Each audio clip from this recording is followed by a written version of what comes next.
Shalom, berakar dalam firman hari yang ke-304. Kita akan membaca dari kitab Lukas pasal yang ke-13 sampai 15. Mari kita berdoa. Bapa di surga, kami datang kepada Engkau dengan pengucapan syukur, dan kami percaya bahwa firman Tuhan selalu menjadi berkat bagi kami. Terima kasih dalam nama Tuhan Yesus kami berdoa. Amin. Pasal 13. Pada waktu itu datanglah kepada Yesus beberapa orang membawa kabar tentang orang-orang Galilea yang darahnya dicampurkan Pilatus dengan darah korban yang mereka persembahkan. Yesus menjawab mereka, "Sangkamu orang-orang Galilea ini lebih besar dosanya daripada dosa semua orang Galilea yang lain karena mereka mengalami nasib itu? Tidak, kataku kepadamu, tetapi jikalau kamu tidak bertobat, kamu semua akan binasa atas cara demikian. Atau sangkamu ke-18 orang yang mati ditimpa menara dekat Siloam lebih besar kesalahannya daripada kesalahan semua orang lain yang diam di Yerusalem? Tidak, kataku kepadamu, tapi jikalau kamu tidak bertobat, kamu semua akan binasa atas cara demikian." Lalu Yesus mengatakan perumpamaan ini. Seorang mempunyai pohon ara yang tumbuh di kebun anggurnya, dan ia datang untuk mencari buah pada pohon itu, tetapi ia tidak menemukannya. Lalu ia berkata kepada pengurus kebun anggur itu, "Sudah 3 tahun aku datang mencari buah pada pohon ara ini, dan aku tidak menemukannya. Tebanglah pohon ini, untuk apa ia hidup di tanah ini dengan percuma?" Jawab orang itu, "Tuhan, biarkanlah dia tumbuh tahun ini lagi. Aku akan mencangkul tanah sekelilingnya dan memberi pupuk kepadanya. Mungkin tahun depan ia berbuah. Jika tidak, tebanglah dia." Pada suatu kali Yesus sedang mengajar dalam satu rumah ibadat pada hari Sabat. Di situ ada seorang perempuan yang telah 18 tahun dirasuk roh, sehingga ia sakit sampai bungkuk punggungnya dan tidak dapat berdiri lagi dengan tegak. Ketika Yesus melihat perempuan itu, ia memanggil dia dan berkata kepadanya, "Hai ibu, penyakitmu telah sembuh." Lalu ia meletakkan tangannya atas perempuan itu, dan seketika itu juga berdirilah perempuan itu dan memuliakan Allah. Tetapi kepala rumah ibadat gusar karena Yesus menyembuhkan orang pada hari Sabat. Lalu ia berkata kepada orang banyak, "Ada 6 hari untuk bekerja. Karena itu datanglah pada salah satu hari itu untuk disembuhkan, dan jangan pada hari Sabat." Tetapi Tuhan menjawab dia, katanya, "Hai orang-orang munafik, bukankah setiap orang di antaramu melepaskan lembunya atau keledainya pada hari Sabat dari kandangnya dan membawanya ke tempat minuman? Bukankah perempuan ini yang sudah 18 tahun diikat oleh iblis harus dilepaskan dari ikatannya itu karena ia adalah keturunan Abraham?" Dan waktu ia berkata demikian, semua lawannya merasa malu dan semua orang banyak bersukacita karena segala perkara mulia yang telah dilakukannya. Maka kata Yesus, "Seumpama apakah hal kerajaan Allah, dan dengan apakah aku akan mengumpamakannya? Ia seumpama biji sesawi yang diambil dan ditaburkan orang di kebunnya. Biji itu tumbuh dan menjadi pohon, dan burung di udara bersarang pada cabang-cabangnya." Dan ia berkata lagi, "Dengan apakah aku akan mengumpamakan kerajaan Allah? Ia seumpama ragi yang diambil seorang perempuan dan diadukan ke dalam tepung terigu 3 sukat sampai khamir seluruhnya." Kemudian Yesus berjalan keliling dari kota ke kota dan dari desa ke desa sambil mengajar dan meneruskan perjalanannya ke Yerusalem. Dan ada seorang yang berkata kepadanya, "Tuhan, sedikit sajakah orang yang diselamatkan?" Jawab Yesus kepada orang-orang di situ, "Berjuanglah untuk masuk melalui pintu yang sesak itu. Sebab aku berkata kepadamu, banyak orang akan berusaha untuk masuk tetapi tidak akan dapat. Jika tuan rumah telah bangkit dan telah menutup pintu, kamu akan berdiri di luar dan mengetok-ketok pintu sambil berkata, 'Tuhan, bukakanlah kami pintu.' Dan ia akan menjawab dan berkata kepadamu, 'Aku tidak tahu dari mana kamu datang.' Maka kamu akan berkata, 'Kami telah makan dan minum di hadapanmu, dan engkau telah mengajar di jalan-jalan kota kami.' Tetapi ia akan berkata kepadamu, 'Aku tidak tahu dari mana kamu datang. Enjalah dari hadapanku, hai kamu sekalian yang melakukan kejahatan.' Di sanalah akan terdapat ratap dan kertak gigi, apabila kamu akan melihat Abraham dan Ishak dan Yakub dan semua nabi di dalam kerajaan Allah, tetapi kamu sendiri dicampakkan keluar.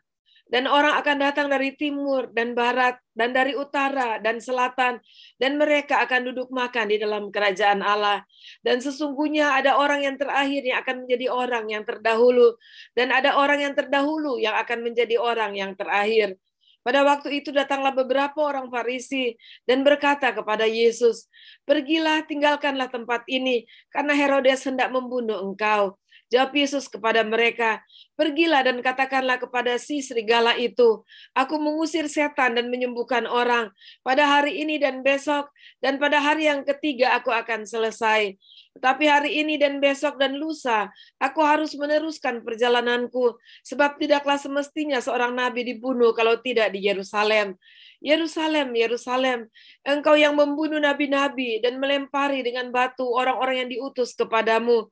Berkali-kali aku rindu mengumpulkan anak-anakmu, sama seperti induk ayam mengumpulkan anak-anaknya di bawah sayapnya, tetapi kamu tidak mau.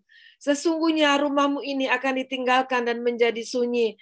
Tetapi aku berkata kepadamu, kamu tidak akan melihat aku lagi, hingga pada saat kamu berkata, diberkatilah dia yang datang dalam nama Tuhan." Pasal 14.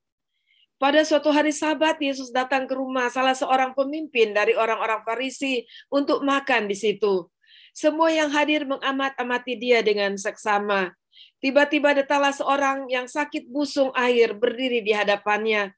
Lalu Yesus berkata kepada ahli-ahli Taurat dan orang-orang Farisi itu, katanya, "Diperbolehkankah menyembuhkan orang pada hari Sabat atau tidak?" Mereka itu diam semuanya. Lalu ia memegang tangan orang sakit itu dan menyembuhkannya dan menyuruhnya pergi.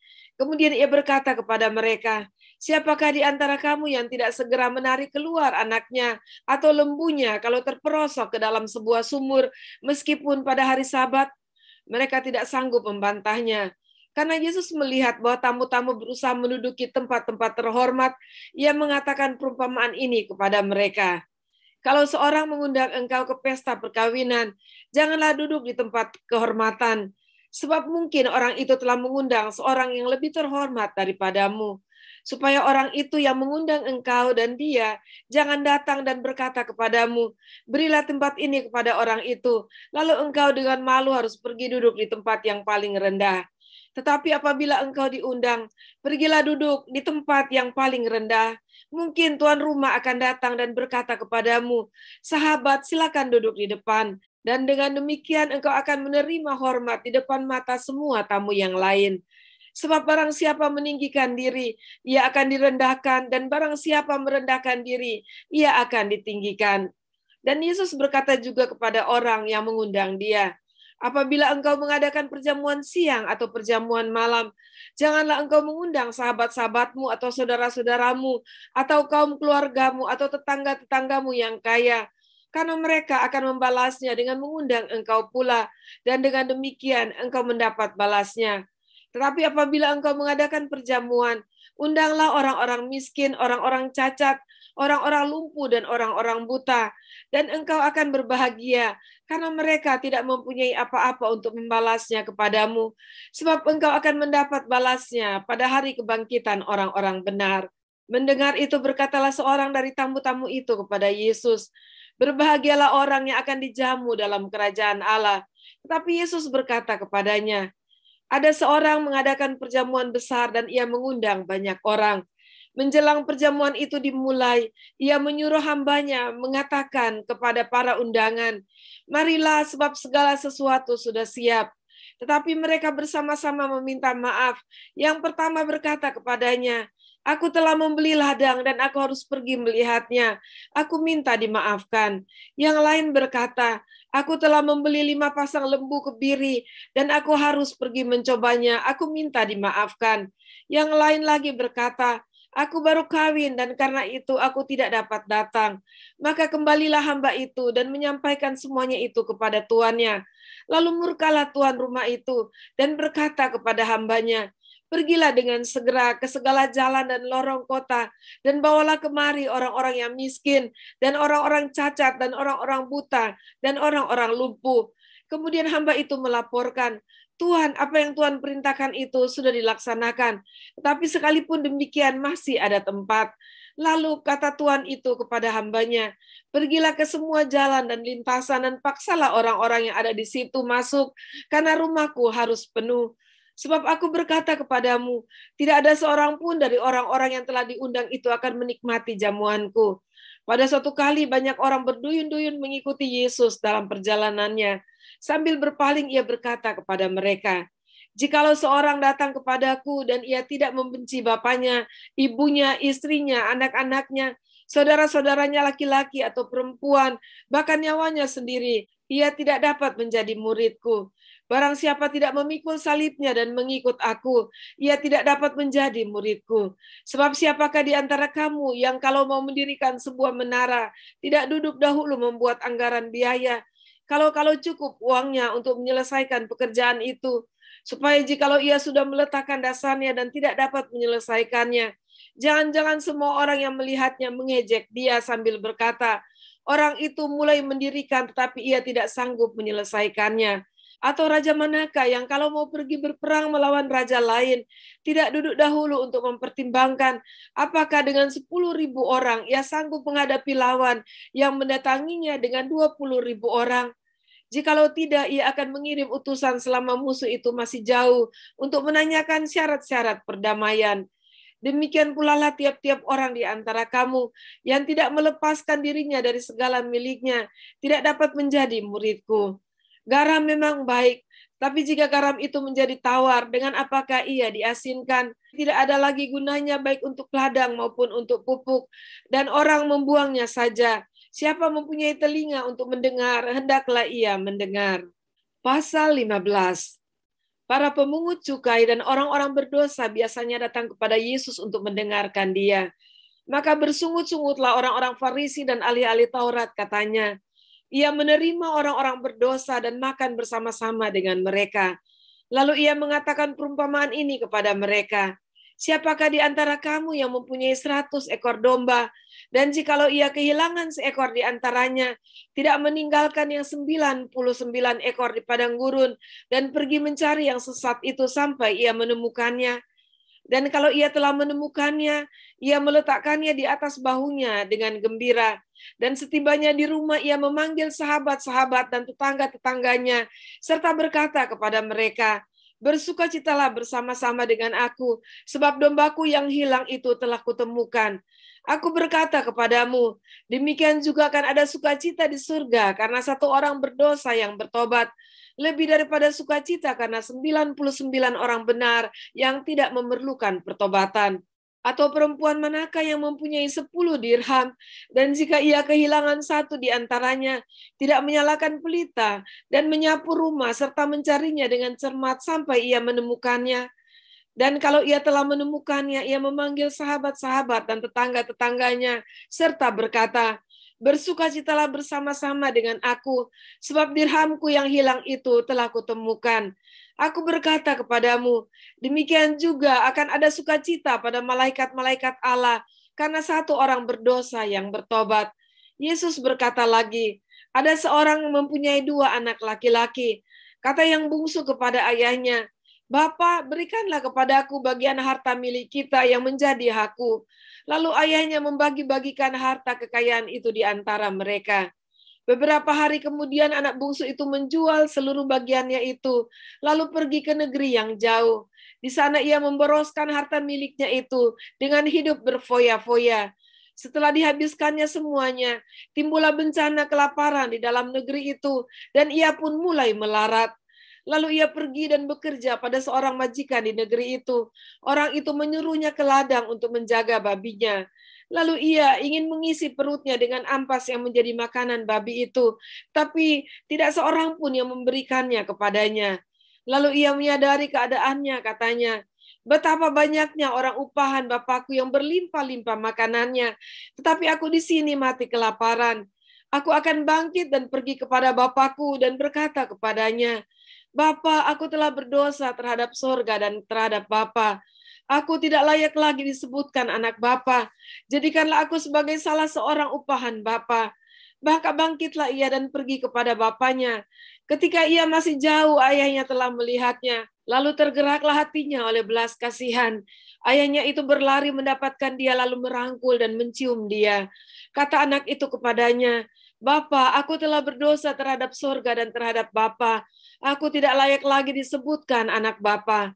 Tetapi ayah itu berkata kepada hamba-hambanya, "Lekaslah, bawa kemari jubah yang terbaik. Pakaikanlah itu kepadanya dan kenakanlah cincin pada jarinya dan sepatu pada kakinya. Dan ambillah anak lembu tambun itu, sembelilah dia dan marilah kita makan dan bersuka cita. Sebab anakku ini telah mati dan menjadi hidup kembali. Ia telah hilang dan didapat kembali." Maka mulailah mereka bersukaria.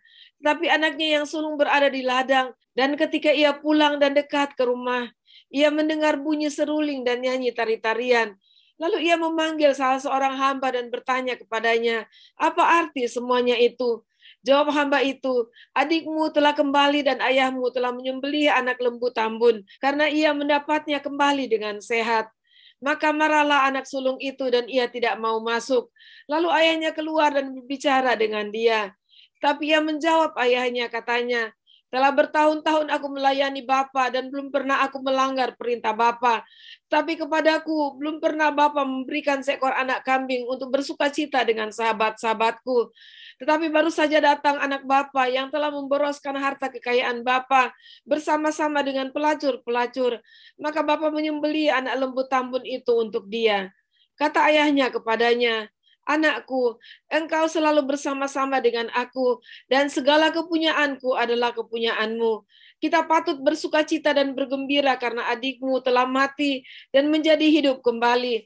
Ia telah hilang dan didapat kembali." Demikianlah pembacaan dan pendengaran firman kita pada hari ini. Dan kita belajar ada dua hal di sini, bahwa Allah kita adalah Allah yang selalu memberikan kesempatan kedua kepada kita. Yang pertama yaitu pada pasal 13, kita melihat bahwa pengurus kebun anggur meminta kepada Tuhan yang mempunyai ladang anggur itu, di mana satu pohon ara yang bertumbuh di situ dan tidak menghasilkan buah. Dan pengurus kebun itu mengatakan, "Berilah kesempatan kepadaku 1 tahun lagi untuk aku mengupayakan pohon ara itu agar dia berbuah." Dan yang kedua adalah pada perumpamaan anak yang hilang. Dan di situ Bapa memberikan kesempatan kedua kepada anaknya, anak yang bungsu, yang sudah memboroskan, menghabiskan segala harta kekayaan yang diterima dari bapaknya. Kemudian dia menyadari keadaannya dan dia kembali kepada bapaknya. Bapaknya menerima dia dan mengembalikan statusnya kepada anak itu. Kita bersyukur kepada Tuhan karena Allah kita adalah Allah yang selalu memberikan kesempatan kedua kepada kita. Dan bahkan kesempatan berikutnya dan berikutnya lagi. Dan mari kita memanfaatkan waktu yang Tuhan masih berikan kepada kita. Karena kita tidak pernah tahu kapan waktu yang Tuhan berikan kepada kita itu akan berakhir. Mari kita berdoa. Terima kasih Tuhan buat awasan yang diberikan oleh firman Tuhan kepada kami. Dan kami bersyukur buat kasih-Mu kepada kami. Dan saat ini biarlah Tuhan memberikan kesempatan kepada kami untuk terus maju di dalam Engkau, untuk melakukan apa yang benar, dan untuk hidup di dalam Engkau. Terima kasih, dalam nama Tuhan Yesus kami berdoa. Amin. Puji Tuhan, sampai jumpa besok. Tuhan Yesus memberkati.